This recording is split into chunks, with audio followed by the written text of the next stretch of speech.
మహాగణాధిపతయే నమః. ఈరోజు మనం 2026, 27 ఈ సంవత్సరాల్లో ద్వాదశ రాశుల వాళ్ళకి ఎటువంటి ఫలితాలు రాబోతున్నాయి? గోచార రీత్యా 2026వ సంవత్సరం కొన్ని ప్రత్యేకమైనటువంటి పరిస్థితుల్లో ఈ గోచారం అనేటువంటిది ఉండబోతోంది. అదేంటి? దాని యొక్క ఫలితం ఎలా ఉండబోతోంది? ఇవి ద్వాదశ రాశుల వాళ్ళ మీద ఎటువంటి ఫలితాలు రాబోతున్నాయి? ఇవన్నీ కూడా మనం తెలుసుకోవడానికి ప్రయత్నం చేద్దాం. ఇక్కడ 2026 సంవత్సరానికి ఒక ప్రత్యేకత అన్నాం కదా, అదేంటంటే 2026 సంవత్సరంలో గురుడు మిథునం, కర్కాటకం, సింహం 3 రాశుల్లో సంచారం చేస్తాడు.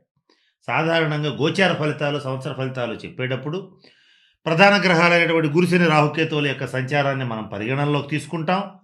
అయితే గురువు సంచరించేటప్పుడు సంవత్సరానికి ఒక రాశి మాత్రమే సంచారం చేస్తాడు, లేదంటే 2 రాశుల్లో సంచారం చేస్తాడు. కానీ 26వ సంవత్సరం ప్రత్యేకత ఏమిటంటే 3 రాశుల్లో ఈ 2026 సంవత్సరంలో గురుగ్రహ సంచారం జరుగుతోంది. దీంతో పాటుగా అతి ముఖ్యమైనది ఇంకోటి ఉంది. 2026 సంవత్సరంలో వస్తున్నటువంటి పరాభవనామ సంవత్సరం ఏదైతే ఉంటుందో ఈ సంవత్సరానికి రాజు గురుడు అవుతున్నాడు. దీని ప్రభావం ఎలా ఉంటుంది ఈ అంశాల రీత్యా అని ఆలోచిస్తే, ఏ రాశుల వాళ్ళకైతే గురువు యొక్క అనుగ్రహం ఉంటుందో వాళ్ళు ఈ 2 సంవత్సరాల్లో అత్యంత ఉన్నత స్థితికి వెళ్ళిపోతారు. ఎవరు అందుకోలేనంత దూరం వెళతారు.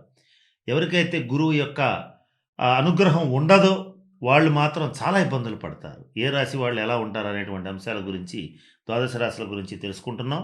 దాంట్లో భాగంగా ఇప్పుడు సింహరాశి వారికి ఈ 2 సంవత్సరాలు ఎలా ఉంటాయి అనేటువంటి అంశం గురించి తెలుసుకోవడానికి ప్రయత్నం చేద్దాం. మొట్టమొదట ఈ 2026 సంవత్సరంలో జన్మ రాశిలో గురుగ్రహ సంచారం కూడా జరుగుతోంది. ఎప్పుడు 2026 నవంబర్, డిసెంబర్ నెలలు. ఇంతకు ముందు 2026 జనవరి నుంచి జూన్ వరకు, జనవరి, ఫిబ్రవరి, మార్చి, ఏప్రిల్, మే ఈ 5 నెలలు కూడా సింహరాశి వాళ్ళకి లాభస్థానంలో గురుగ్రహ సంచారం అద్భుతాలు సృష్టిస్తుంది. ఆ తర్వాత 2026 జూన్ నుంచి అక్టోబర్ వరకు ఉన్నటువంటి 5 నెలల కాలంలో గురుడు ఉచ్చస్థితిలో ఉంటూ కొన్ని రకాలైనటువంటి శుభ ఫలితాలు ఇస్తాడు. ఆ తర్వాత నవంబర్, డిసెంబర్లో జన్మరాశిలో సంచరిస్తూ మరిన్ని శుభ ఫలితాలు ఇస్తాడు. ఈయన సంచారం ఎలా ఉండబోతోంది? అలాగే సింహరాశికి అష్టమ శని జరుగుతోంది. ఈ శనిగ్రహ ప్రభావం ఎలా ఉంటుంది? రాహుకేతువులు జన్మరాశిలో వేర్లో ఇలా సంచరించడం అనేటువంటిది కూడా జరుగుతుంది. ఇంతకీ ఈ 2026 సంవత్సరంలో ఉన్న గురుగ్రహ ప్రత్యేకత రీత్యా సింహరాశి వాళ్ళకి అష్టమ శని ప్రభావాన్ని, జన్మరాశిలో సంచరించేటువంటి రాహుకేతువుల ప్రభావాన్ని కూడా తోసేసి, ఒక రకంగా అధిగమించి, ఒక రకంగా ఆ దుష్ఫలితాలన్నింటినీ తీసేసి గురువు అత్యంత రాజయోగకారకుడు కాబోతున్నాడు. కనుక సింహరాశి వాళ్ళు ఏం చెయ్యాలనుకున్నా, కొత్తగా ఏ వ్యాపారాలు ప్రారంభించాలనుకున్నా, జీవితంలో సాధించాల్సినటువంటిది ఏదన్నా ఉంది అని మీరు బలంగా నమ్మిన ఈ 2 సంవత్సరాల్లో గట్టిగా ప్రయత్నం చేయండి. మంచి శుభ ఫలితాలు సాధిస్తారు. జీవితంలో విజయం సాధించడం అనేటువంటిది జరుగుతుంది. దాదాపుగా శని, రాహుకేతువుల సంచార రీత్యా సింహరాశి వాళ్ళకి గత 7 సంవత్సరాలుగా అన్ని విషయాలు దగ్గర దాకా వచ్చి చివరిలో మిస్ అయిపోవటం, అలాగే ఎంత కష్టపడ్డా కూడా ఫలితం లేకపోవటం, సర్వసాధారణంగా సింహరాశి వాళ్ళకు ఉండేటువంటి పట్టుదల, ధైర్యం, ఆత్మవిశ్వాసం ఇవన్నీ కూడా కొంతకాలంగా ఎందుకు పనికిరాకుండా పోవటం, ఎందుకు పనికిరానటువంటి క్షుద్రమైనటువంటి వ్యక్తుల చేతిలో కొంతకాలం పాటు ఓడిపోవటం, అవమానించబడటం, ఇబ్బందులు పడటం ఇలాంటివి అనేకం జరిగినాయి. వాటన్నింటి నుంచి ఈ 2 సంవత్సరాల్లో సింహరాశి వాళ్ళు అత్యంత ఉచ్చస్థితికి వెళ్ళడం అనేటువంటిది జరిగి తీరుతుంది. సరే, ఇక ఏ నెలలో ఎలా ఉంటారనేటువంటిది కూడా ఒకసారి గమనిద్దాం. 26 జనవరి నుంచి జూన్ వరకు, అంటే జనవరి, ఫిబ్రవరి, మార్చి, ఏప్రిల్, మే ఈ కాలంలో గురుడు లాభరాశిలో సంచరించడం వల్ల ఈ జ్యేష్ఠ భ్రాత రీత్యా, అంటే జ్యేష్ఠ భ్రాత యొక్క మంచి సంపూర్ణ సహాయ సహకారాలు పొందగలుగుతారు.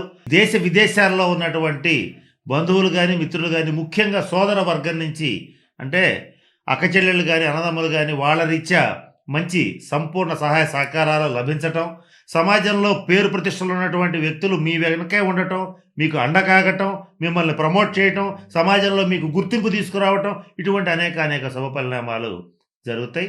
వీటితో పాటుగా సంతానపరమైనటువంటి పురోగతి, మీ సంతానం కొన్ని నిర్దిష్టమైన లక్ష్యాలని సాధించటం, వాళ్ళు అలా సాధించేలాగా మీరు వాళ్ళని ప్రోత్సహించటం, వాళ్ళ కోసం మీరు కష్టపడటం, మీరు పడ్డ కష్టానికి ఫలితం రావటం, ఇవన్నీ కూడా ఈ సంవత్సరంలో జరగబోతున్నాయి.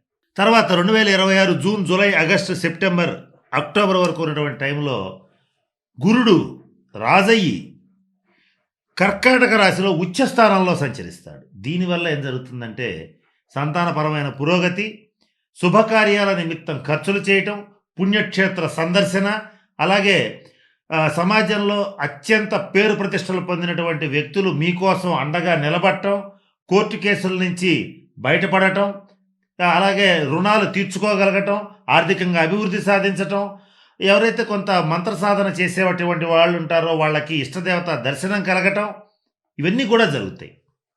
ఇటువంటి మంచి శుభ ఫలితాలు ఉంటాయి. ఆ తర్వాత నవంబర్, డిసెంబర్ నెలలకు వచ్చేటప్పటికి సింహరాశి వాళ్ళకి, ఎవరైతే అవివాహితులు ఉంటారో వాళ్ళకి వివాహం జరగటం, మంచి సంబంధాలు రావటం, విదేశీ ప్రయాణం చేయటం ఈ 2026 సంవత్సరంలో, అలాగే ఉద్యోగస్తులైతే ప్రమోషన్స్తో కూడినటువంటి ట్రాన్స్ఫర్స్ రావటం, వ్యాపారస్తులైతే వ్యాపారంలో ఇబ్బడి ముబ్బడిగా లాభాలు సంపాదించుకోగలగటం, సువర్ణాభరణ ప్రాప్తి, అలాగే విలువైనటువంటి వస్తువులను కొనుగోలు చేయటం, గృహప్రాప్తి, వాహన ప్రాప్తి, అలాగే అంటే మంచి గృహం ఏర్పరచుకోవటం, మంచి వాహనం కొనుగోలు చేయటం, ఇటువంటి అనేక శుభ ఫలితాలు కలుగుతాయి. ఇన్ని శుభ ఫలితాలు గురుడిస్తున్నాడు మీకు. కానీ అప్పుడప్పుడు రాహుకేతువుల యొక్క సంచార రీత్యా చేసేటువంటి పనుల్లో సడన్గా బ్రేక్స్ పడుతుంటాయి. అంటే చక్కగా సాగిపోతున్నటువంటి వ్యాపారంలో ఒక తుఫాన్లాగా వస్తూ ఉంటుంది. అలాగే అష్టమస్థాన శని సంచారం వల్ల మీరు చాలా కష్టపడుతూ ఉంటారు. సహజంగానే మీరు ఎంత కష్టమైనా చేయగలుగుతారు. సాధించాలి అనుకుంటే ఎంత దూరమైనా వెళ్ళేటువంటి మనస్తత్వం ఉన్నటువంటి సింహరాశి వాళ్ళకి ఈ అష్టమ శని సంచారం మానసికంగా ఒక రకమైన వేదనని మిగులుస్తుంది. అన్నీ సాధించినా కూడా వెలితి ఏర్పడుతూ ఉంటుంది. ఇటువంటి వాటి నుంచి తప్పించుకోవడానికి శని రాహుకేతువులకు సంబంధించినటువంటి పరిహారాలని పాటించండి. ఇంకా 2 ముఖ్యమైన విషయాలు మీకు చెప్పాలి. ఈ 2026, 27లో గురువు ఇంత అనుకూలిస్తున్నాడు కనుక మీరు కొన్ని జాగ్రత్తలు పాటిస్తే మరిన్ని ఫలితాలు ఉంటాయి. ఇక్కడ సింహరాశి అంటే మనకు తెలుసు, మఖా నక్షత్రం 1, 2, 3, 4 పాదాలు, పుబ్బా నక్షత్రం 1, 2, 3, 4 పాదాలు, ఉత్తర నక్షత్రం మొదటి పాదం వరకు ఉన్నటువంటి నక్షత్ర పాదాల్లో జన్మించిన వాళ్ళందరినీ మనం సింహరాశి జాతకుల కింద పరిగణిస్తాం. ఈ నక్షత్రాలు కూడా గుర్తుపెట్టుకోండి. రాబోయేటువంటి వీడియోస్లో ఏ నక్షత్రం వాళ్ళకి ఏ నెలలో ఎంత బాగుంటుంది, ఏ పనులు చేస్తే బాగా కలిసి వస్తుంది, ఏ విషయాల్లో కొద్దిగా జాగ్రత్తలు పాటించాలి, ఇటువంటివన్నీ కూడా మన రాబోయే వీడియోస్లో మన వాయిస్ ఆఫ్ విఎస్ఎం ఛానల్లో మీకు తెలియచేయడానికి నా శాయశక్తుల ప్రయత్నం చేస్తాను. అలాగే మన ఇన్స్టాగ్రామ్ పేజ్ కూడా ఫాలో అవ్వండి. ఎప్పటికప్పుడు మీకు రెమెడీస్ అందించడానికి ప్రయత్నం చేస్తాను. ఇక్కడ సింహరాశి వాళ్ళకి 2027 సంవత్సరం జనవరి నుంచి జూన్ వరకు, అంటే జనవరి, ఫిబ్రవరి, మార్చి, ఏప్రిల్, మే, జూన్, ఈ 6 నెలల కాలం మళ్ళా కర్కాటక రాశిలో గురుగ్రహ సంచారం జరుగుతుంది. అంటే గురుడు రాజై ఉచ్చస్థానంలో ఉండి సింహరాశికి కోణాధిపతి అయి అనేక శుభ ఫలితాలు ఇస్తూ ఉంటాడు. కనుక ఇటువంటివన్నీ కూడా మంచి ప్లస్ పాయింట్. ఈ 2 సంవత్సరాల్లో దాదాపుగా 11 నెలల కాలం పాటు గురువు యొక్క అనుగ్రహం సింహరాశి మీద సంపూర్ణంగా ఉంటుంది. కనుక ఈ సింహరాశి వాళ్ళు ఏం చేయాలనుకున్న ఈ 2 సంవత్సరాల్లో నిరాటకంగా ధైర్యంగా చేయండి, చక్కటి శుభ ఫలితాలు ఉంటాయి. కాకపోతే కొన్ని జాగ్రత్తలు పాటించాలని చెప్పాం. అదేంటంటే మొట్టమొదట అతి కోపం అనర్థదాయకం. తన కోపమే తన శత్రువు. శత్రువుని తక్కువగా అంచనా వేయటం.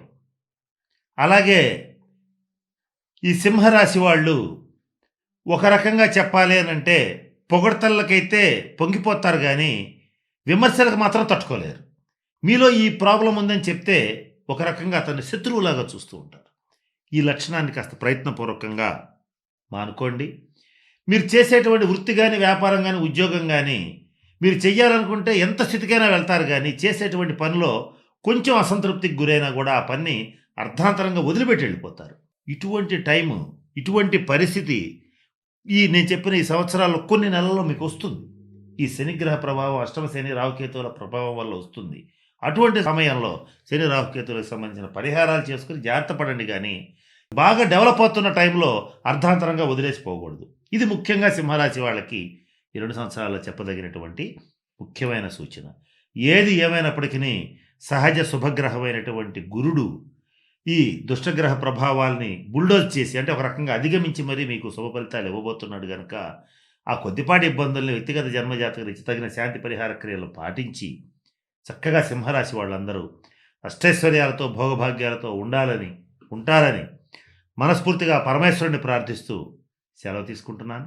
స్వస్తి.